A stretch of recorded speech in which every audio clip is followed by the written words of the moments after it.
Welcome back to my social media Lent devotional series, where together we're following Christ's footsteps to the crucifixion and then beyond to the resurrection. I'm Jennifer Slattery with the Faith Over Fear podcast and also the Your Daily Bible Verse podcast. Have you ever visited someone where you arrive and they have this amazing meal, like your favorite foods planned, and then you go, they've got this guest bedroom and it's got fresh linens and they've got the bed's made up all pretty and they've got this really soft blanket for you, and then you look at the dresser and they've got this basket filled with lotions and tissues and a book to read and treats and a little water bottle, and then you go to the bathroom and there's another little basket there full of pretty soaps and lotions and a spare toothbrush in case you forgot yours.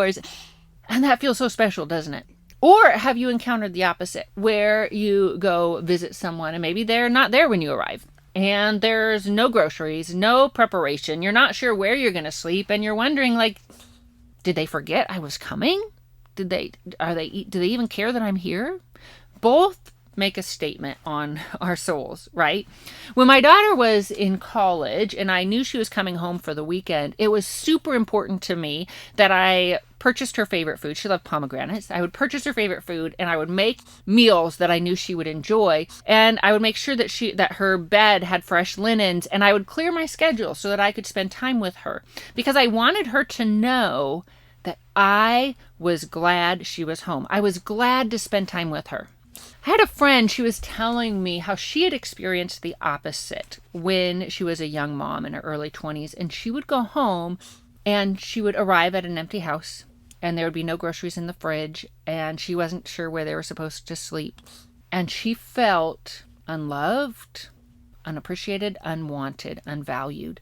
And decades later, this still evoked pain within her. It was a pretty deep wound. And like I said, both encounters speak to our souls. Well, my friend was telling me after she shared this story with me that still had the power to evoke tears, she then, the very next day, she read John 14, verses 1 through 3, and God spoke such comfort to her soul. Now, this is again on the night before Jesus' death, and listen to what he says in John chapter 14, again, verses 1 to 3.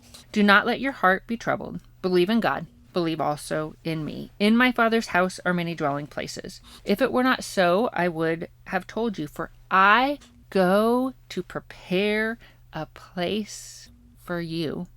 If I go and prepare a place for you, I will come again and receive you to myself. And where I am, there you may be also. That is such a picture of relational intimacy, of longing, of our Savior saying, you know what, I am anticipating your arrival, the day when you will be in this dwelling place, my dwelling place, my Father's house. I anticipate this so much that I am preparing a place for you. And then he said, I will receive you to myself. Again, this is a picture of relational intimacy, of Christ's heart for us. And maybe you've experienced rejection. Maybe you have, maybe in your marriage, or maybe from your parents, or maybe a sibling, or maybe a friend. Maybe you have been in that place where somebody really special to you, or somebody who should have been caring for you, they treated you as if you had no value. And that stings. That can sting for a really long time. But when we're in that place where old or current rejections begin to kind of rise up within us, speaking lies to our soul, because sometimes that's what happens, is the pain we experience can create lies that distort our perception.